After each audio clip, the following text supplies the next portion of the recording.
Hello guys. അപ്പോൾ നമ്മൾ ഇന്ന് എക്സ്പ്ലെയിൻ ചെയ്യാൻ പോകുന്നത് ഈ വർഷം പുറത്തിറങ്ങിയ ഏജന്റ് കിം റീആക്ടിവേറ്റഡ് എന്നൊരു ആക്ഷൻ ത്രില്ലർ സീരീസാണ്. മൊത്തം 10 എപ്പിസോഡുകളാണ് ഈ സീരീസിൽ വരുന്നത്. അപ്പോൾ നമുക്ക് നേരെ എക്സ്പ്ലനേഷനിലോട്ട് കടക്കാം. അതിനു മുമ്പ് എൻ്റെ ചാനൽ ഇതുവരെ സബ്സ്ക്രൈബ് ചെയ്തില്ലെങ്കിൽ തീർച്ചയായും സബ്സ്ക്രൈബ് ചെയ്യുക. ഈ എപ്പിസോഡിൻ്റെ തുടക്കത്തിൽ കാണിക്കുന്നത് നോർത്ത് കൊറിയയിലുള്ള കിമ്മിൻ്റെ മുന്നിലായിട്ട് തന്നെ അവനെ ടോർച്ചർ ചെയ്യാനായിട്ട് അവിടെ ഒരു ഓഫീസർ ഉണ്ട്.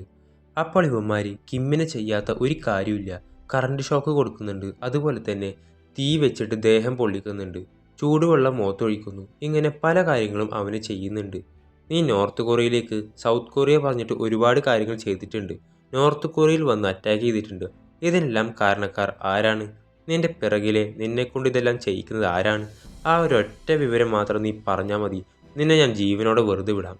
നിനക്ക് ഈ ഒരു നാട്ടിൽ ഒരു സിറ്റിസണായിട്ട് ജീവിക്കാനും കഴിയും എന്ന് പറയുന്നതും ഇത്രയും കേട്ടിട്ട് കിം ഇത്രയൊക്കെ വേദന സഹിച്ചിട്ടും സഹിക്കാനൊന്നുമില്ല. പണ്ട് കാലം മുതൽ തന്നെ ആ ഒരു ട്രെയിനിങ്ങും കാര്യങ്ങളൊക്കെ എടുത്തതുകൊണ്ട് ഇപ്പോൾ വലുതായിട്ടൊന്നും തോന്നുന്നില്ല. അതുകൊണ്ട് കിം ഒരക്ഷരം പോലും പറയുന്നില്ല.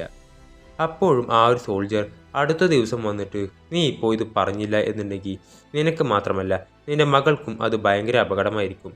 അവൾ ഈ സൗത്ത് കൊറിയയിൽ നിന്ന് ഇവിടേക്ക് കൊണ്ടുവന്നിട്ട് നിനക്ക് തരുന്ന അതേ രീതിയിലുള്ള ടോർച്ചറുകളെല്ലാം അവൾക്കും കൊടുക്കും എന്നെല്ലാം പറഞ്ഞ് ഇയാൾ അവിടുന്ന് പോവുകയാണ്.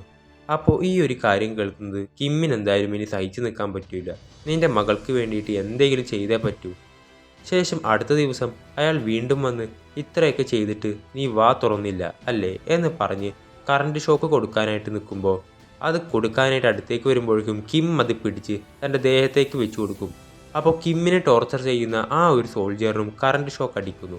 എന്നിട്ട് അയാൾ താഴേക്ക് വീഴുമ്പോൾ പെട്ടെന്ന് അയാളുടെ കഴുത്ത് കടിച്ചിട്ട് അങ്ങനെ തന്നെ അയാളെ ചവിട്ടി കളയുന്നതും അയാൾ താഴെ വന്ന് വീണ് അയാളുടെ ബോധം പോകുന്നു. പെട്ടെന്ന് തൻ്റെ കയ്യിൽ ആ ഒരു കെട്ടെല്ലാം എങ്ങനെയും അഴിക്കുകയാണവൻ. ആ ഒരു മുറിയും തുറന്ന് വെളിയിലേക്ക് വരുമ്പോഴേക്കാണ് ആ സത്യം അവൻ മനസ്സിലാക്കുന്നത്. സത്യത്തിൽ കിം ഇത്രയും നാൾ ഉണ്ടായിരുന്നത് നോർത്ത് കൊറിയയിൽ എന്നാണ് അവൻ വിശ്വസിച്ചത്. പക്ഷേ ഇപ്പോൾ അവിടെ ആ ഒരു മേജറും ഗിംച്ചിലും ഇവർ രണ്ടുപേരും ഇരിക്കുന്നു. കാരണം കിം ഇപ്പോഴും ഉള്ളത് സൗത്ത് കൊറിയയിൽ തന്നെയാണ്. ഇതുപോലെ അവനെ ടോർച്ചർ ചെയ്യാനുള്ള കാരണം എന്താണെന്ന് വെച്ചാൽ കിം, എനിക്ക് നിന്നിൽ വിശ്വാസമുണ്ട്, പക്ഷേ ദേ ഈ ഗിംച്ചിലിന് നിന്നെ വിശ്വാസമില്ല. അത് കാണിക്കാൻ വേണ്ടിയിട്ടായിരുന്നു ഈ ഒരു കാര്യം ചെയ്തത്. നിന്നെ എത്ര ടോർച്ചർ ചെയ്താലും നീ ഒരിക്കലും സൗത്ത് കൊറിയയെ പറ്റി ഒന്നും പറയത്തില്ല എന്നെനിക്കറിയാം. ഇപ്പോൾ വേറെ ഒന്നുമല്ല, അതിന് മറ്റൊരു കാരണം കൂടിയുണ്ട്. നിനക്ക് ഞാനൊരു പുതിയ മിഷൻ തരാൻ പോവാണ്. ആ ഒരു കാര്യം നീ നല്ലതുപോലെ ചെയ്തു കഴിഞ്ഞാൽ നിനക്ക് നിന്റെ മകളുടെ അടുത്തേക്ക് തിരിച്ചു പോകാൻ പറ്റും. നിങ്ങൾക്ക് രണ്ടുപേർക്കും പുതിയൊരു ഐഡൻറ്റിറ്റി ഞാൻ ഇവിടെ തരും. അതിലൂടെ നിങ്ങൾക്കൊരു കുഴപ്പവുമില്ലാതെ ഇവിടെ ജീവിക്കാൻ കഴിയും. അപ്പോൾ കിം ചോദിക്കും, അല്ല എൻ്റെ മകളെവിടെ എന്ന് ചോദിക്കുമ്പോൾ ഗിംച്ചിൽ പറയും, നീ ഒന്നുകൊണ്ടും വിഷമിക്കണ്ട. നീ ഒരു നോർത്ത് കൊറിയൻ ആയിരിക്കാം, പക്ഷേ നിന്റെ മകൾ ഒരു സൗത്ത് കൊറിയനാണ്. അതുകൊണ്ട് അവളെ സംരക്ഷിക്കേണ്ട ചുമതല എനിക്കാണ്. ആ ജോലി എന്താണെന്ന് ചോദിക്കുമ്പോൾ നോർത്ത് കൊറിയയിലുള്ള ഒരു വലിയ അധികാരി അയാൾ അവിടെയുള്ള എന്തോ ഒരു പ്രശ്നം കാരണം സൗത്ത് കൊറിയയിലേക്ക് വരുന്നുണ്ട്. അയാൾ സഹായം ചോദിച്ചത് നമ്മളോടാണ്. അതുകൊണ്ട് അയാളെ സംരക്ഷിക്കേണ്ടത് നമ്മുടെ ചുമതലയാണ്. അയാൾ ഇപ്പോൾ ചൈന കടൽ വഴി സൗത്ത് കൊറിയയിലേക്ക് വന്നുകൊണ്ടിരിക്കുകയാണ്. അയാളെ കൂട്ടിക്കൊണ്ടുവരുന്നതും അയാളെ ഒരു കുഴപ്പവുമില്ലാതെ സംരക്ഷിക്കേണ്ടതും നിന്റെ ചുമതലയാണ്. പിന്നെ ഒരു കാര്യം കൂടെ നീ മനസ്സിൽ വെച്ചോ, ആ ഒരു അധികാരിക്ക് എന്തേലും സംഭവിച്ചാലോ അല്ലെങ്കിൽ പിടിക്കപ്പെട്ടാലോ അത് കാരണം നിനക്ക് തന്നെയായിരിക്കും പ്രശ്നം. പിന്നെ ആരെങ്കിലും പിടിച്ചു കഴിഞ്ഞാലും ഇതിന് കാരണക്കാർ ഞങ്ങളാണെന്ന് ഒരിക്കലും പറയരുത്. അതുപോലെ ഈ മിഷൻ തുടങ്ങുമ്പോൾ ഞങ്ങളും നീയുമായിട്ട് ഒരു ബന്ധവും ഉണ്ടാവില്ലെന്നും. ഇതിനെല്ലാം നീ സമ്മതമാണോ എന്ന് ചോദിക്കുമ്പോൾ തൻ്റെ മകൾക്ക് വേണ്ടി, മിന്നിന് വേണ്ടി കിം എന്തായാലും ഇത് ചെയ്യാനായിട്ട് തയ്യാറാവുകയാണ്. കാരണം ഈ മിഷൻ പൂർത്തിയാക്കിയാൽ മാത്രമേ അവന് മിന്നുമായിട്ട് നല്ല സമാധാനമായിട്ടുള്ളൊരു ജീവിതം ജീവിക്കാൻ പറ്റൂ. അപ്പോൾ കിം, എനിക്ക് മറ്റൊരു റിക്വസ്റ്റ് കൂടിയുണ്ട്. എന്നോടൊപ്പം പിടിച്ചു വച്ചിരിക്കുന്ന എൻ്റെ 2 സുഹൃത്തുക്കളില്ലേ, അവരെ രണ്ടുപേരെയും വെറുതെ വിടണമെന്ന് പറയും. അതിനും അവർ സമ്മതിക്കും. ശേഷം പാർക്കിനെ കാണിക്കുന്നു. അവനെ ഒരു സെല്ലിൽ ഒരു മൃഗത്തെ അടച്ചു വെച്ചിരിക്കുന്ന പോലെയാണ് അടച്ചു വെച്ചേക്കുന്നത്, കയ്യിൽ ചങ്ങലയൊക്കെ ഇട്ടിട്ട്. അതേപോലെ തന്നെ നമ്മുടെ സിയോങ്ങിനെയും ഇതുപോലെ ഒരു സെല്ലിൽ അടച്ചു വെച്ചേക്കാണ്. ഇവരെ രണ്ടുപേരെയും ഇപ്പോൾ മാസങ്ങളായിട്ട് സെല്ലിൽ അടച്ചു വെച്ചേക്കാണല്ലോ. അതുകൊണ്ട് തന്നെ താടിയും മീശയും എല്ലാം വളർന്നിട്ട് വേറൊരു രൂപമായി. അതേപോലെ തന്നെ സിയോങ്ങിൻ്റെ അടുത്തും വന്നിട്ട് ഇതുപോലെ അവനെ മയക്കുവെടി വെക്കാൻ വേണ്ടി ഒരു 10-20 മയക്കുവെടി വെച്ചിട്ടുണ്ടാവും. പക്ഷെ അവൻ അതിൽ നിന്നെല്ലാം ഒഴിഞ്ഞു മാറി ഒന്നുപോലും കൊണ്ടിട്ടില്ല. അവസാനം സാങ് ഒരു സൂചി എടുത്ത് എറിഞ്ഞു കൊടുക്കും. അപ്പോഴാണ് ഒരെണ്ണം കൊള്ളുന്നത്. അവൻ മയങ്ങി വീഴും. ഇവിടെ പാർക്കിന് 4-5 തവണ ഷൂട്ട് ചെയ്തിട്ടാണ് അവൻ്റെ ബോധം കളയുന്നത്. ശേഷം അത് കഴിഞ്ഞിട്ട് 2 പേരെയും ആളൊന്നുമില്ലാത്ത ഏതോ ഒരു സ്ഥലത്തേക്ക് കൊണ്ടുവന്ന് ഇറക്കി വിടുകയാണ്. കുറച്ചു കഴിഞ്ഞിട്ട് രണ്ടുപേരുടെയും ബോധം തെളിഞ്ഞു. ഇപ്പോൾ സിയോങ് അവിടെ കീ ഉപേക്ഷിച്ചിട്ടാണ് പോയത്. അത് വെച്ച് വിലം കഴിച്ചിട്ട് പാർക്കിൻ്റെ അടുത്തേക്ക് വരുമ്പോഴത്തേക്കും അവൻ ഇതുവരെ എഴുന്നേറ്റിട്ടില്ല. ഓ, ഇവനിതുവരെ എഴുന്നേറ്റില്ലല്ലേ എന്ന് പറഞ്ഞ് ആ ഒരു കീ കുറച്ച് ദൂരെയായി മാറ്റിയിട്ട് ഓക്കെ പതിയെ വന്നോ എന്നും പറഞ്ഞ് അവൻ അവിടെ നിന്ന് എഴുന്നേറ്റ് പോകുന്നു. അങ്ങനെ അവിടെ നിന്ന് എഴുന്നേറ്റ് നമ്മുടെ സിയോങ് നേരെ പോകുന്നത് ടൗണിലേക്കുള്ള ഒരു ഭാഗത്തേക്കാണ്. അവിടെ ഒരു ചെറിയ കട കാണും. അപ്പോൾ സിയോങ് നേരെ അകത്തേക്ക് വന്ന് അവിടെ ഒരു മുത്തശ്ശിയാണ് കട നടത്തുന്നത്. മുത്തശ്ശി, ഇതേതാ സ്ഥലം എന്ന് ചോദിക്കുമ്പോൾ ഇതെൻ്റെ ഷോപ്പ്. അതെനിക്കറിയാം. അതല്ല, നമ്മൾ നിൽക്കുന്ന ഈ ഒരു സ്ഥലത്തിൻ്റെ പേരെന്താണെന്ന് ചോദിക്കുമ്പോൾ ഹേനാം എന്ന് പറയും. ഇത് കേൾക്കുന്ന സിയോങ് ഷോക്കാവും. ഹേനാം എന്ന് പറഞ്ഞാൽ സൗത്ത് കൊറിയയിലെ ഏറ്റവും അവസാനത്തെ സ്ഥലമാണ്. അങ്ങനെ സിയോങ്ങിന് ദേഷ്യം വന്ന് ആ ഗിംച്ചിലിൻ്റെ പേരും വിളിച്ച്, എടാ നിന്നെ ഒരിക്കലും ഞങ്ങൾ വെറുതെ വിടത്തില്ല. കാരണം അടുത്ത എവിടെയെങ്കിലും ഇറക്കി വിടാനുള്ളതിന് ഇത്രയും ദൂരം കൊണ്ടുവന്നിട്ട് ഇറക്കി വിട്ടേക്കുന്നു ഊള. അങ്ങനെ അവിടെ ഇരിക്കുമ്പോഴാണ് പാർക്ക് അവിടേക്ക് വരുന്നത്. കയ്യിൽ പൈസയുണ്ടോ, നമുക്ക് എന്തെങ്കിലും കഴിച്ചാലോ, എനിക്ക് നല്ലപോലെ വിശക്കുന്നു എന്ന് പറയുമ്പോൾ സിയോങ്, എൻ്റെ കയ്യിൽ കാശില്ല. ഓക്കെ ശരി, അങ്ങനെയാണെങ്കിൽ നമുക്ക് വീട്ടിലേക്ക് പോകാം, എന്നിട്ട് എന്തെങ്കിലും കഴിക്കാം. അപ്പോൾ സിയോങ് ചോദിക്കും, അല്ല നമ്മൾ എവിടെയാണെന്ന് നിനക്കറിയോ? എവിടെയാ? ഹേനാം എന്ന് പറയുന്നതും നമ്മുടെ പാർക്കും അത് കേട്ടിട്ട് ഇത്രയും ദൂരെയാണോ ഞാൻ എന്നും പറഞ്ഞ് കരയാൻ തുടങ്ങും. കാരണം ഇത്രയും ദൂരെയാണല്ലോ, കയ്യിലൊറ്റ പണവും ഇല്ല, തിരിച്ച് അത്രയും ദൂരം പോകണം. ശേഷം ഗിംച്ചിലിനെ കാണിക്കുന്നു. അവനാണ് ഇവർക്ക് ഇതുപോലെയുള്ള ഒരു പണി കൊടുത്തത്. കാരണം ഇവനെ കുറേ വട്ടം കറക്കിയതിനും ഇവൻ്റെ പേഴ്സിലെ ക്രെഡിറ്റ് കാർഡ് അടിച്ചു മാറ്റി ഒരു 4-5 മണിക്കൂർ കൈ മുകളിലേക്ക് നിർത്തിയിട്ട് ആ ബോംബിൻ്റെ മുന്നിൽ നിർത്തി പൊട്ടന്മാരാക്കിയതിനൊക്കെ കാരണമാണ് അവരുടെ കയ്യിൽ ഒരൊറ്റ പണം പോലും കൊടുക്കാതെ ഇത്രയും ദൂരെ കൊണ്ടുവന്ന് ഇറക്കി വിട്ടത്. എന്നിട്ട് ഗിംച്ചിലി ഇതും ആലോചിച്ച് ചിരിക്കുകയാണ്. ശേഷം ജു ഇത്രയും സംഭവങ്ങൾ നടന്നതിന് ശേഷവും അവന് ആ ഒരു പ്രതികാരം തീരുന്നില്ല. കാരണം ഇത്രയും വലിയൊരു ഡോൺ അവസാനം അവൻ തന്നെ നമ്മുടെ കിമ്മിൻ്റെ കാലിൽ വീഴുമായിരുന്നല്ലോ രക്ഷപ്പെടാൻ വേണ്ടിയിട്ട്. ആ ഒരു കാര്യം ആലോചിച്ചിട്ട് കിമ്മിനോടുള്ള ആ ഒരു പ്രതികാരം തീർക്കണമെന്ന് പറഞ്ഞ് ഇപ്പോഴും അതിനെപ്പറ്റി തന്നെ ആലോചിച്ചിരിക്കുകയാണ്. അപ്പോഴാണ് അവനൊരു മെസ്സേജ് വരുന്നത്. വൈസ് മിനിസ്റ്റർ ജൂനെ ഗോൾഫ് കളിക്കുന്ന ഒരു സ്ഥലത്തേക്ക് വിളിക്കും. അങ്ങനെ ജൂ നേരെ ആ ഒരു ഗോൾഫ് കളിക്കുന്ന സ്ഥലത്തേക്ക് നിന്ന് ഇപ്പോൾ അയാളെ വിളിക്കാൻ കാരണം വേറെ ഒന്നുമല്ല, 2 കൊറിയൻ ഗവൺമെൻറ്റിലെ പ്രധാന ഉദ്യോഗസ്ഥർ, രാഷ്ട്രീയക്കാർ ഇവർ തമ്മിൽ ഒരു ചർച്ച നടക്കുന്നുണ്ട്. അതിനെപ്പറ്റിയുള്ള കാര്യം പറയാനാണ് നമ്മുടെ ജൂനെ ഇപ്പോൾ വിളിപ്പിച്ചത്. അപ്പോൾ ജൂ കിമ്മിനെ പറ്റി അന്വേഷിക്കാനായിട്ട് ഇയാളോട് പറഞ്ഞിരുന്നു. അപ്പോൾ ഇയാളാണെങ്കിലും അതിനെപ്പറ്റി അന്വേഷിച്ച്, അതെ ഞാൻ അന്വേഷിച്ചു, ഇവർ രണ്ടുപേരും ഇതുവരെയും സൗത്ത് കൊറിയ വിട്ടു പോയിട്ടില്ല, പക്ഷേ അവർ നമ്മുടെ നാട്ടിൽ എവിടെയാണെന്ന് മാത്രം അറിയില്ല എന്നുള്ള വിവരം പറയും. ശേഷം പാർക്ക് അത്രയും ദൂരം കുറേ കിലോമീറ്ററോളം നടന്ന് അവസാനം അവൻ്റെ വീട്ടിലെത്തി. വീടെത്തുമ്പോഴേക്കും അവന് സന്തോഷമാവും. ശേഷം ഇതേ സമയം നോർത്ത് കൊറിയയിൽ നിന്നും കൊണ്ടുവരുന്ന ആ ഒരു ഓഫീസർ ഉണ്ടല്ലോ, അയാളെ ഒരു ബോട്ടിൽ ഈ കൊറിയൻ കടൽ തീരത്തേക്ക് കൊണ്ടുവന്നിട്ട് അവരുടെ ആ ഒരു കപ്പലിലേക്ക് കയറ്റും. എന്നിട്ട് സിയോൾ സിറ്റിയിലേക്ക് കൊണ്ടുവരികയാണ്. അപ്പോൾ കിം ഈ ഒരു ഓഫീസറിനെ എടുക്കാൻ വേണ്ടിയിട്ട് ആ ഒരു കാറിൽ വെയിറ്റ് ചെയ്തിരിക്കുന്നു. അങ്ങനെ അവൻ കുറച്ചു നേരം അവിടെ വെയിറ്റ് ചെയ്യുന്നതും ആ ഒരു ഓഫീസർ അയാൾ കാറിനകത്തേക്ക് വന്നിരിക്കും. അപ്പോൾ അയാളുടെ മുഖം കിം കണ്ടിട്ടില്ല. അപ്പോഴാണ് പുറകിൽ നിന്നൊരു ശബ്ദം, 66 എങ്ങനെയുണ്ടെന്ന് ചോദിക്കുമ്പോൾ അവൻ പെട്ടെന്ന് തിരിഞ്ഞു നോക്കുന്നതും അത് വേറെ ആരുമല്ല, നോർത്തിലെ ഡയറക്ടർ ജനറൽ ആയിരിക്കും. കിമ്മിനെ ഇതുപോലെ ട്രെയിനിങ് ഒക്കെ കൊടുത്ത ആള്. അയാൾ പറയും, നിനക്ക് ഞാൻ 73 നമ്പറല്ലേ തന്നത്, പക്ഷെ നീ ഇപ്പോൾ 66 ആണല്ലോ സ്വീകരിച്ച്. അപ്പോഴാണ് കിം സംശയത്തോടെ ചോദിക്കുന്നത്, അല്ല നിങ്ങൾ എങ്ങനെയാണ് ഇവിടെ വന്നതെന്ന് ചോദിക്കുമ്പോൾ അയാൾ സൗത്ത് കൊറിയൻ ഗവൺമെൻറ്റിനോട് സഹായം ചോദിച്ച ആ ഒരു ഓഫീസർ ഞാനാണ്, എന്നെയാണ് നീ സംരക്ഷിക്കേണ്ടത് എന്ന് പറയുന്നതും കിമ്മിനത് വിശ്വസിക്കാൻ പറ്റുന്നില്ല. പക്ഷെ കിമ്മിന് അവൻ്റെ ജോലി ചെയ്തല്ലേ പറ്റൂ. അതുകൊണ്ട് വേറെ വഴിയില്ലാതെ ഇയാളെയും കൊണ്ട് അവിടെ നിന്ന് പോകുന്നു. ഡയറക്ടർ ജനറലിനെ ഇപ്പോൾ നോർത്ത് കൊറിയ അന്വേഷിക്കാൻ കാരണം എന്താണെന്ന് വെച്ചാൽ ഇയാളാണല്ലോ കിമ്മിനെ കൊല്ലാൻ വേണ്ടി നോർത്ത് ഏജൻറ്റിനെ നോർത്ത് കൊറിയയിൽ നിന്ന് സൗത്ത് കൊറിയയിലേക്ക് പറഞ്ഞു വിട്ടത്. ഇപ്പോൾ ഈ ഒരു കാര്യം മറ്റുള്ള ഓഫീസേഴ്സും അറിഞ്ഞു. അതുകൊണ്ട് അവരുടെ അനുമതിയില്ലാതെ നിങ്ങൾക്ക് എങ്ങനെ ഈ ഒരു കാര്യം ചെയ്യാൻ പറ്റി? അപ്പോൾ ജനറൽ പറയും, അവൻ നമ്മുടെ നാടിന് ആപത്തായിട്ടുള്ള ഒരുത്തനാണ്, രാജ്യദ്രോഹി. അതുകൊണ്ടാണ് അവനെ കൊല്ലാൻ വേണ്ടി ഞാൻ ആളെ അയച്ചത്. എനിക്കെൻ്റെ നാടിൻ്റെ കാര്യത്തിനോട് നല്ല പേടിയുണ്ടെന്ന് പറയുമ്പോൾ അവിടെയുള്ള മറ്റൊരു അധികാരി പറയും, അപ്പോൾ നീ എന്താ ചെയ്തത്? 20 വർഷങ്ങൾക്ക് മുന്നേ സൗത്ത് കൊറിയയിൽ നിന്നും ഇവിടേക്ക് സോൾജേഴ്സ് വരുന്നു എന്നുള്ള കാര്യമാണെന്ന് അറിഞ്ഞിട്ടും അതിനെപ്പറ്റി ഒരു വിവരം പോലും തരാത്ത ഒരു ദ്രോഹി നമ്മുടെ കൂട്ടിൽ തന്നെ ഉണ്ടെന്ന് പറയുമ്പോൾ ഈ കാര്യം കേട്ട ജനറൽ പെട്ടെന്ന് തൻ്റെ ഓഫീസിലേക്ക് പോകും. ഓഫീസിലേക്ക് പോകുമ്പോൾ അയാളെ അറസ്റ്റ് ചെയ്യാൻ വേണ്ടിയിട്ട് 2 സോൾജേഴ്സ് അകത്തേക്ക് വരും. കാരണം ഇയാളായിരുന്നു ആ ഒരു കാര്യം ചെയ്തത്.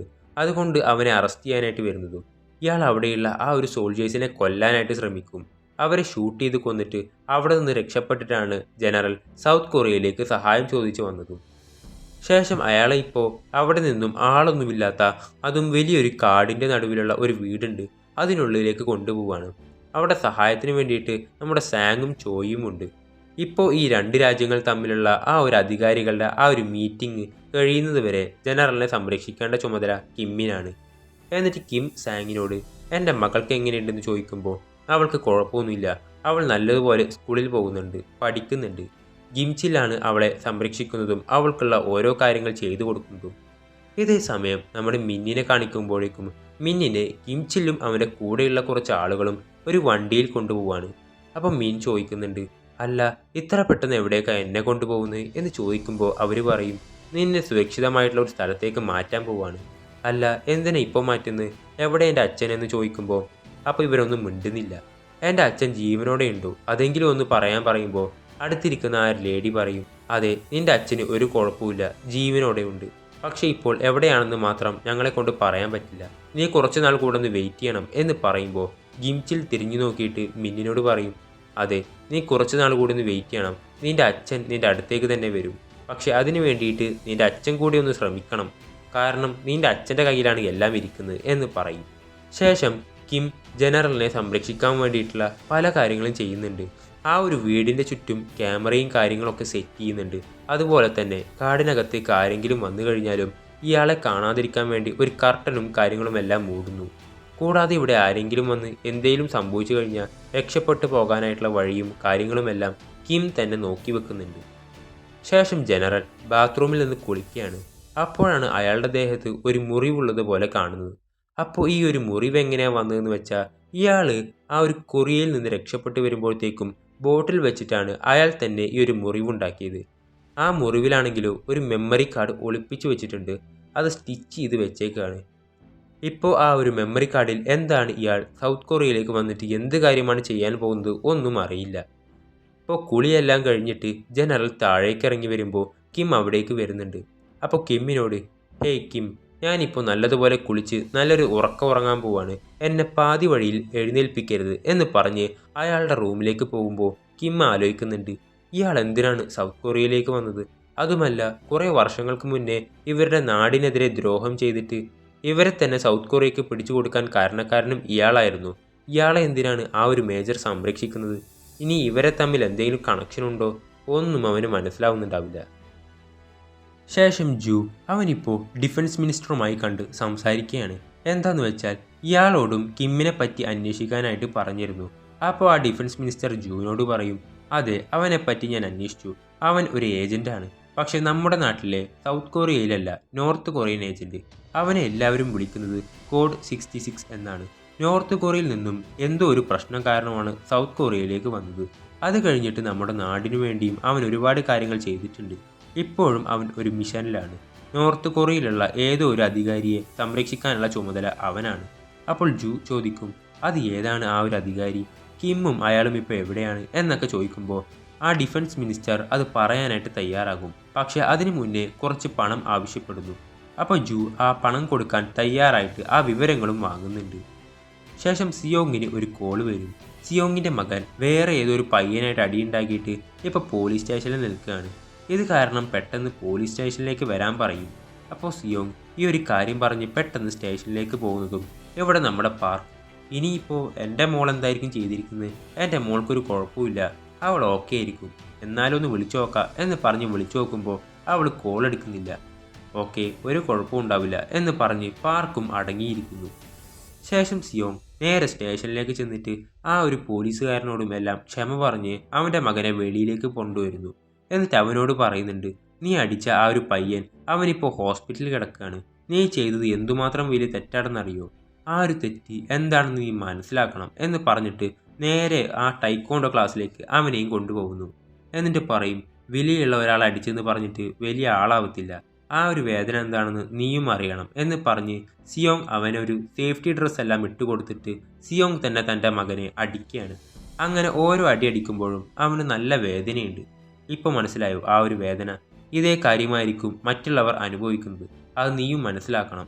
ഓക്കെ, അതുകൊണ്ട് ഇനി ഒരിക്കലും മറ്റുള്ളവരോട് ഇതുപോലെ പ്രശ്നം ഉണ്ടാക്കാൻ പോകരുത്, ഇതാണ് അവസാന വാണിംഗ്. എന്നും പറഞ്ഞ് സിയോങ് അവിടെ നിന്ന് നടന്നു പോകുമ്പോൾ ഈ പയ്യൻ ഓടി വന്നിട്ട് ഒറ്റ ചവിട്ട് അവൻ തെറിച്ച് താഴെ വീഴും. എന്തിനാ ഇപ്പോൾ എന്നെ അടിച്ചതെന്ന് ചോദിക്കുമ്പോൾ, അല്ല അച്ഛനല്ലേ പറഞ്ഞത് നമുക്ക് ഫൈറ്റ് ചെയ്യാന്ന്, വാ ഫൈറ്റ് ചെയ്യുക എന്ന് പറഞ്ഞ് അവൻ നിൽക്കുന്നതും നിന്നെ ഞാൻ ശരിയാക്കി തരാമെന്ന് പറഞ്ഞ് അവൻ്റെ പിന്നാലെ അടിക്കാനായിട്ട് ഓടുകയാണ്. ശേഷം കിമ്മുള്ള ആ ഒരു സ്ഥലം കാണിക്കുമ്പോഴേക്കും ജനറൽ ഇപ്പോൾ ന്യൂസ് കാണുന്നു.